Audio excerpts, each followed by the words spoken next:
Welcome to Moms Don't Have Time to Read Books, hosted by me, Zibby Owens. It's an award-winning podcast with over 1,900 episodes, all featuring authors of books you love and those you have yet to discover.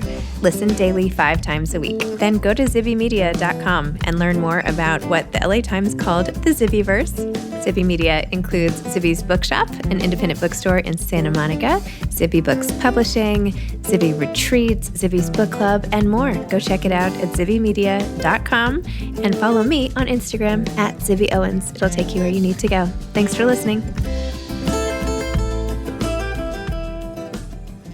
David Sedaris is the author of the books Let's Explore Diabetes with Owls, Squirrel Seeks Chipmunk, When You Are Engulfed in Flames, Dress Your Family in Corduroy and Denim, Me Talk Pretty One Day, I think that was my favorite of all of his books, Holiday on Ice, Naked, and Barrel Fever. He's a regular contributor to The New Yorker and BBC Radio 4.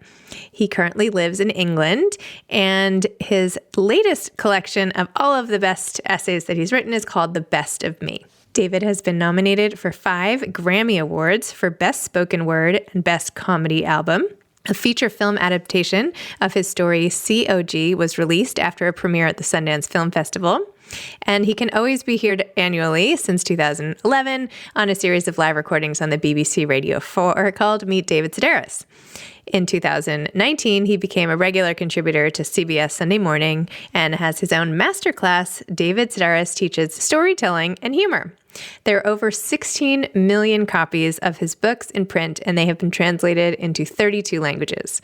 In 2018, he was awarded the Terry Southern Prize for Humor, as well as the Medal for Spoken Language from the American Academy of Arts and Letters. In March 2019, he was elected as a member into the American Academy of Arts and Letters. In 2020, the New York Public Library voted Me Talk Pretty One Day one of the 125 most important books of the last 125 years. Welcome to David. Well, thanks for coming on Moms Don't Have Time to Read Books, especially to talk about The Best of Me, your latest collection of all-time great essays, which is fantastic. Oh, right. I mean, usually, when a book comes out, I go on a book tour, and it feels like, a book came out. But, because of everything that's going on, I couldn't really go on any kind of a book tour, so I didn't really feel, I didn't feel anything. So it's almost like it didn't happen? Yeah, it's a lot like it didn't happen. Well, I'm sorry to hear that. Well, I'm sure you've been entertaining a lot of people as they've been at home, even if it doesn't feel that way to you. I don't know. I mean, usually I go on these lecture tours, and so, reading things and you hear their response. But if you don't, it's like publishing something, in a magazine now. I mean, I don't have any idea if it works or not. I never got to hear anybody react to it, or not the reactions that I'm used to. Like, I'm not interested in a reaction like on Twitter. That doesn't interest me, or in the comment section, or that I'm never. You can pay me to look at any of that. I mean, I was looking at a book. It was a book that I really enjoyed, an audiobook. I love audiobooks. And William Maxwell, who was an editor at The New Yorker for years and years, I remembered a story that he had in the magazine in 1979, and it came out, I think, in 3 different installments. And I just couldn't wait for the magazine to come out so I could read more of it. And it's called So Long, See You Tomorrow. And then I just realized there was an audio recording, and it was him reading it when he was in his 80s, him reading it. And gosh, he coughs sometimes and his voice is really weak and it trails off. He's a perfect person to read it. He's not overly dramatic. He doesn't do different voices for the characters. And that's the kind of thing drives me crazy. Anyway, it was such a fantastic book and so wonderfully read. So I was kind of shocked, and I started looking at the comments. And people giving it like 1 star. They got an old man to read it. Well, that would be the author who read it. And the story meanders. And it's like, not really. It goes back and forth between different points of view, but that's not called meandering. And I just couldn't believe that. I just couldn't believe how off the mark most of the comments were. And then I thought, you know what? I'm going to write a comment. And then I thought, no, that's like when calling into talk radio. The second you do it, you become a crazy person. So now you just don't ever read the comments? No, I don't read mine. I don't read any comments pertaining to me. But, like sometimes you go into a store, like there's a store that I love to go into, right? And the people who work there are just, I don't know, I guess I think of them as friends, but I think actually when more realistically, I pay them to be my friend, I mean, I'm a customer. I go in there and I buy things, and then I hang out talking to them.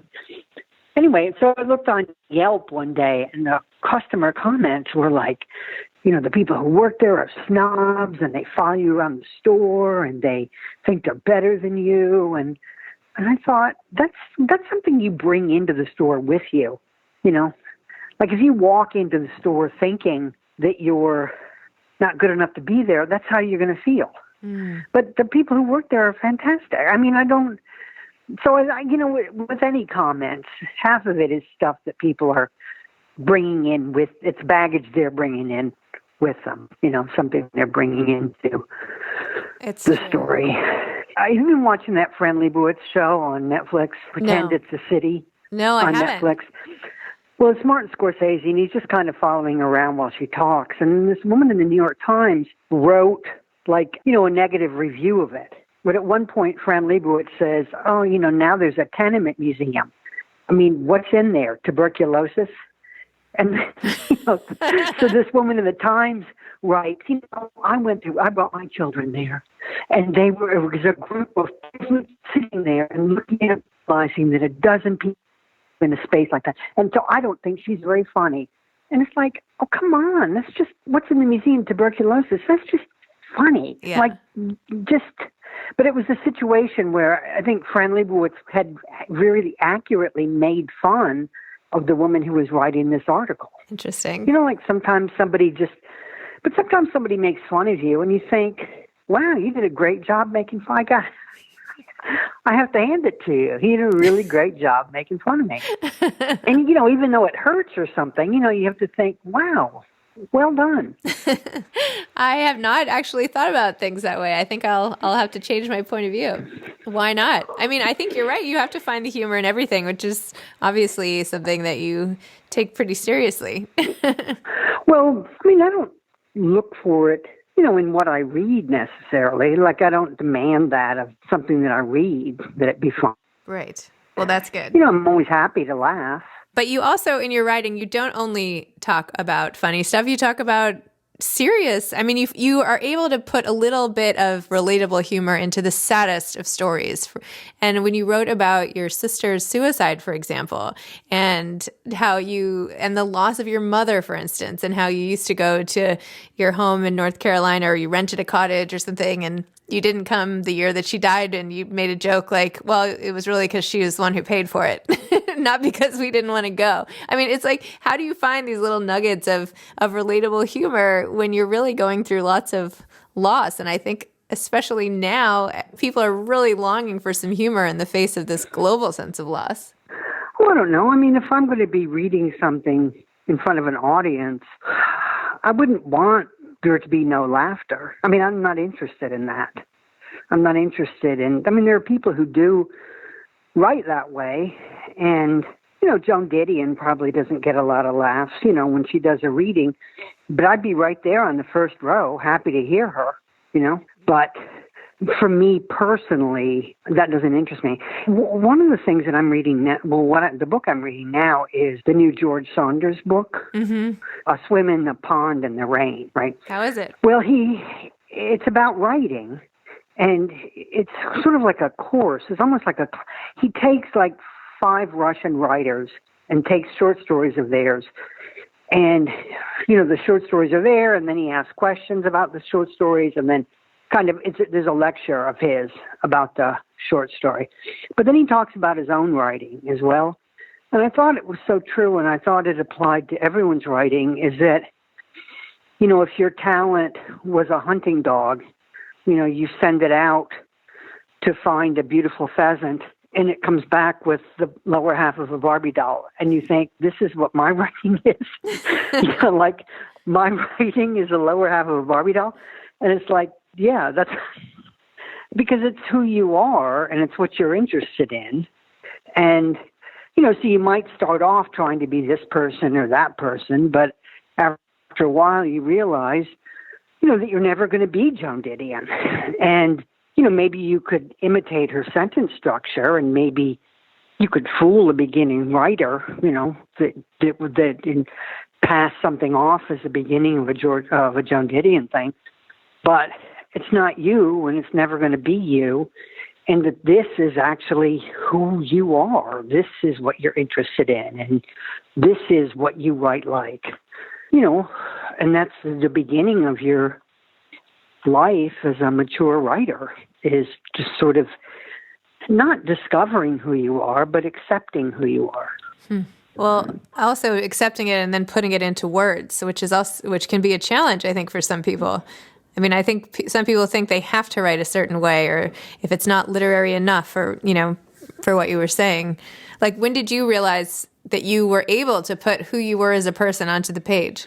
When I was like 27. I mean, I'd been writing for 7 years by that point, but I think when I was 27, I kind of accepted myself as the writer that I am. And I thought, okay, there's no point anymore in trying to be anybody else. This is who I am, and this is what I'm interested in, and this is what I sound like, and I'll try to improve the writing of it. I'll try to improve my craft and try to tighten things up and try to make the word-by-word writing better. But this seems to be who I am. I remember when I just moved to Paris, and David Remnick took over at the New Yorker, and then he came to Paris and met with me, and he asked me if I would write for the magazine. And I said, I'd had some shouts and murmurs in there, but that was all. And I said, I don't think I have a New Yorker essay in me. And he said, I'll be the judge of that. I'll be the judge of what's a New Yorker essay. Because when I sat there and I tried to think, I am writing a New Yorker essay, I just froze. And so we've kept it that way. I send them everything I write, and they decide what's a New Yorker essay. I don't have a clue. I mean, if it has the word content in it, it's probably not a New Yorker essay. Do you know what I mean? But other than that, I really don't have a clue. Wow. And I know your whole life you've been very open. Well, maybe not your whole life. Maybe since age 27. You're just super open about your family and your relationship and all the things that come in and out of your mind and just inside and out. How does everyone around you feel about that? And how did you get up I don't know if it's courage or what, just to be able to say, you know what, I'm going to just write about all these people? Well, I mean, when I write about something in my family, I give it to them first, and I run it by them. Mm-hmm. Not my father, because he's 97, and I always figure he'll be dead by the time the book comes out, or the article comes out, or, so why bother him with it? But everybody else, I run it by them first. I mean, my brother lately, has a lot of stuff he doesn't want people knowing. And Hugh had said to me a while ago, my boyfriend Hugh, he said, well, you need to write that anyway. And it's like, no, that's crossing the line. I mean, if he doesn't want people knowing those things, I can't. Mm-hmm. I mean, why would I destroy my relationship over that? I'll just wait till he dies. I feel like you might have to be a little worried to be a part of your family these days. You're just sitting there waiting for people to drop over. Yeah, I kind of am. I mean, they cough, and I'm on the edge of my seat. That must make Thanksgiving lots of fun. But I don't know. There's so much fake writing about family. So often I just don't believe it. On television, I rarely believe a family. Rarely, I love you, bro. I got your back, sis. Nobody talks like that, or nobody who I want to spend any time would ever talk like that. I don't remember, I don't think I've ever told anyone in my family that I love them. Why would I do that? I mean, to say it on the phone or to say, Christmas, thank you for the gifts, but the greatest gift is your love. Like I think I show it, but I don't know. I have a really hard time believing it when somebody says it. Are you the only one who doesn't say I love you in your family, or does nobody say I love you? Nobody does it. Nobody. I mean, no. I mean, you might put it at the end of a letter or an email or something. Love, but no, there would be no point. We would just laugh at. I mean, if my sister Amy said I love you, I would laugh at her, and I would hope she would do the same to me if I said it to her. We just doesn't. The thought, like my sister went to L.A. the other day, right? She flew to Los Angeles, and if her plane had gone down, I would not think, I never told her I loved her. Like, that would never occur to me. I mean, I showered her with Christmas presents, right? So if her plane went down and I hadn't gotten her anything for Christmas, yeah, I'd feel bad. But to think, I never said I loved her. It sounds like, so love is taking the form of Christmas gifts. Well, yeah, you show you love somebody. You don't have to say it if you showed it. Okay. It's fine. I'm not being in any way critical. I was just asking. No, I feel like it's the same with children. My parents never said they loved us, ever. I mean, and we just would have thought, okay, what do you want? If they had said it, we just would have thought, what is this, what do you want? You're manipulating me, but why? That's what we would have thought. When my grandmother had dementia right before she passed away, my uncles and my dad were all together with her. And one uncle said to my dad, how is she? And she said, well, she told me how much she loved me. And they were like, oh, no, she must not be doing well at all. So I think they can probably relate to that environment. Wow. Well, in terms of your writing, how much of this obviously you're always thinking and reflecting on all the sorts of funny stuff or just the way the world works and everything. How often do you sit down to write, and how often do you write like just for yourself versus with an eye towards publishing it somewhere? I write every day. Every day I get up and I go right to my desk and I write. And I write probably from 10 until like 1 or 1:30, and then I go back to my desk at 8 o'clock until 9:30, and then I have dinner. I just spent a week working on something that just came to nothing, just fell apart. It just disintegrated. And I think when I was younger, I would have thought, well, that line is funny and that line is funny, and then tried to build a scaffold around those two funny lines.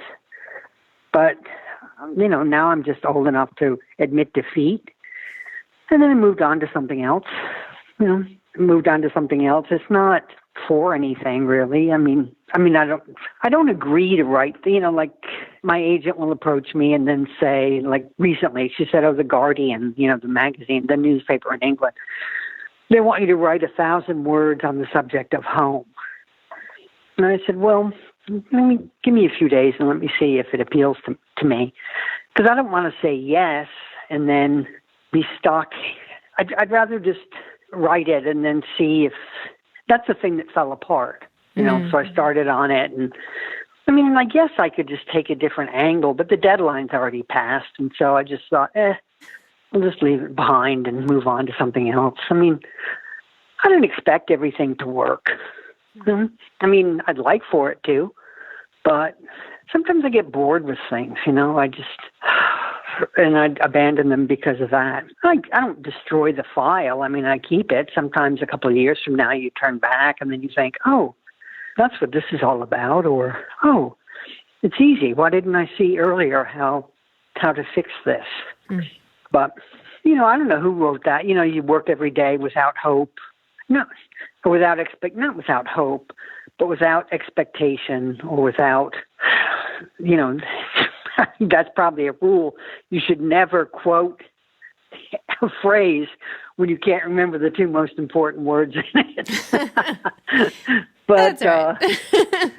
and there was an interesting thing, too, that George Saunders said in his book, that if you set down to write a story about two dogs fucking, you're going to write a story about two dogs fucking, you know.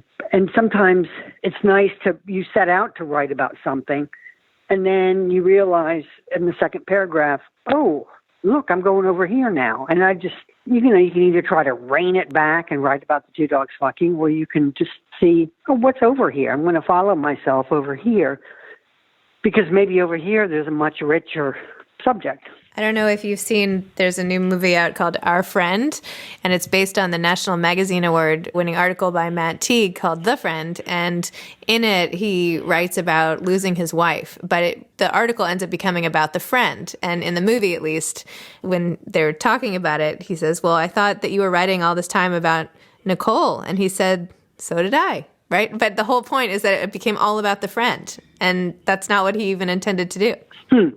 Yeah, I mean, I imagine the libraries are full of books, you know, that the author didn't intend to write. I don't like to, I often feel like if I'm going to write about, you know, a specific incident, sometimes I just feel like you got to force somebody into the car and you got to get them over there, and then you've got to force them over here. And then like I'm moving pieces rather than following where the story goes, if that makes any sense. Yeah. I mean, and it's interesting because you're writing nonfiction, you know, but there's a way that it can still be like a process of discovering. There's a way that you can be telling the story you wind up telling a story you didn't mean to tell. Mm-hmm. You know, like there's a story in Best of Me about my sister Tiffany, the one who committed suicide. And I said in the story that the last time I saw her, I was in Boston, and I was at Symphony Hall, and I was doing a show, and she showed up there, and I had them close the door in her face. I didn't allow her into the backstage area where I was. And I did not mean to put that in the story because that makes me look really bad. But the second that it was on paper, it seemed false not to include it. Mm-hmm. I seemed like a phony for leaving it out. You know, even though nobody would know but me, you know, if I'd left it out, nobody would have said, oh, yeah, what about the time? Because like 5 people knew about that, you know. Mm-hmm. But once I'd put it in the essay, then I couldn't. It revealed like a truth about myself that, I thought made the story more honest, and that made the story more honest and therefore more believable, you know. I mean, because I knew that there were going to be a lot of people out there who'd be like, yeah, that's what I did to somebody, or, yeah, I would do the same thing. I mean, my understanding is that there were even more people, of course, who were like, you're a monster, or, you know, I hate you, you're a terrible person. But, you know, when they get older, they'll maybe see it differently. Well, that was definitely my favorite essay in the book. So whatever you did, it worked. I know a lot of this talk has been about things that will help other writers, but if you had to drill down sort of some of the things you've learned to a piece or two of advice, and I'm sure you get asked this all the time, but I have to ask again, what advice would you give to aspiring authors? Well, not to mistake publishing for writing. You know, they're two different things. Not to feel like I always remember this woman who was a friend of mine, and she was older than me, and she wasn't in the arts in any way, but we were close friends. And I remember I moved to New York City, and she wrote me a letter shortly after I arrived, and she said, look, I'm just telling you this as a friend. You need to quit writing. You're never going to make it. And you need, for your own good, you need to find a career before it's too late. Find a career and stick to it, you know. And by that time, I'd been writing every day for 14, 15 years. And what was interesting to me about it was that she didn't understand that I could never quit. I mean, regardless of whether I ever got published or not, that didn't have anything to do with writing. You know, that's not writing. That's publishing. And those are two different things, right? I mean, I went to art school, and some of the best artists who I ever met never had a show, not interested in it. Their work is just private, and they do it, get up every single day, and they paint.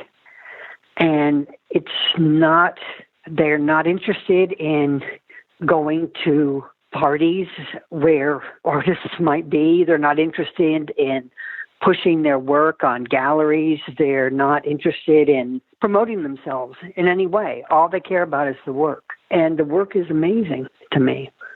So publishing isn't writing. So, when people are like, if I don't get published by the time I'm 25 or by the time I'm 30, I'm going to quit.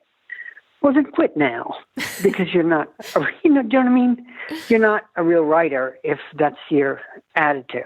Mm-hmm. So I think, because I do meet a lot of people when I go on tour who, I'll do a book signing and somebody will come up and they'll say, here's some short stories I wrote and I'd love for you to read them, and, because I really want to get them published. And I never would have done that. Never in 1,000 years would I have done that. Mm-hmm. It's a tricky thing to try to convey, but, people like to help other people. They really like it.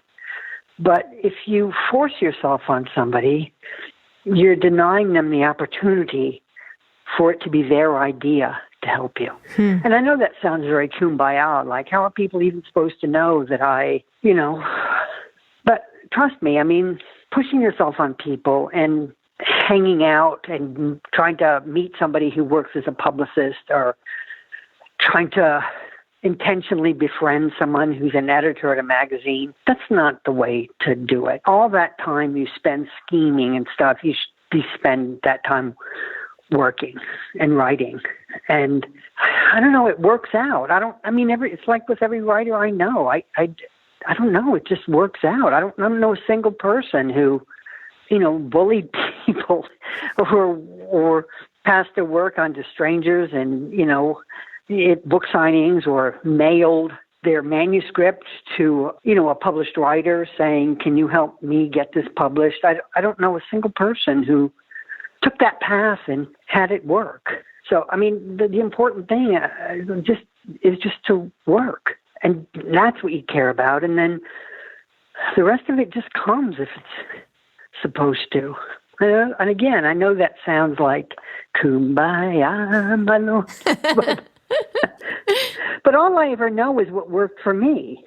So when people write me and ask me, I never gave anything to anybody. I never sent a story to a magazine. I never asked anybody. I was in college and I read something in class, and then somebody said, I'm having a happening at my loft. Will you read something this Saturday at my loft? And so I did, and then somebody said, I'm having a much better happening at my loft in 2 weeks. Will you read something there? And then somebody said, I do put together this little variety show. Will you read something there? And it just, one thing kind of led to another. But I never asked anybody, can I read? Can I take part in this? I just waited for them to ask me. And I don't mean to sound like a jerk, but it also helps to be, to be the best. Or to be, I don't, maybe not the best, but to care. I can't tell you how many readings I went to, and then people would just act like they were had been mowing the lawn, and then somebody said, you got to be on stage in 5 minutes. And they would, get up there and they would be dressed like they'd been mowing their lawn, and they would say, well, I don't know what to read. Should I read this or should I read? And I would sit in the audience and I would think, how do you not know what you're going to read? You're disrespecting us as an audience. You're disrespecting us by not being prepared. And I guess I just learned so much by sitting in an audience and realizing, if somebody is late, this is how it makes you feel. Or if somebody goes on too long, this is how it makes you feel. Because I think a lot of people think their feelings are specific to them, and they're not. 98% of the people feel the same way about the same things, Yeah. So when people get up there and they say, I can't tell you how many readings I've done as a grown-up, as a professional, right? At Lincoln Center, right? So they say, there's something at Lincoln Center called reading or learning. It's this big thing they have at Lincoln Center every year, and they invite 8 or 9 authors, and it's a black tie event, literacy volunteers, and it's a black tie event, and the audience is just in tuxedos and ball gowns, and they have, they say to us, okay, 10 minutes, you read for 10 minutes. And you're up there with people, who have written like a half a dozen books at least, right? And the time I did it, the first person went on for 45 minutes. The next person went on for half an hour. And they were up there thinking, well, people want to hear me for 45 minutes, right? Because I wrote the definitive biography of LBJ. So, and I'm the last to go on. So I'm paying for everybody's tardiness, the audience, and I'm sitting there, and I'm the only one up there who's realizing, okay, the audience had drinks before the thing. They're asleep. I mean, they're literally, 80% of the men in this audience are asleep by now, and they were. And I was the only one who kept it to 10 minutes. And I had timed it and worked on it and cut it down so it was exactly 10 minutes long. And Oprah was there because they were giving an award to Oprah. And then Oprah came up on stage at the end of it to accept her award. And I was the only author that she talked to.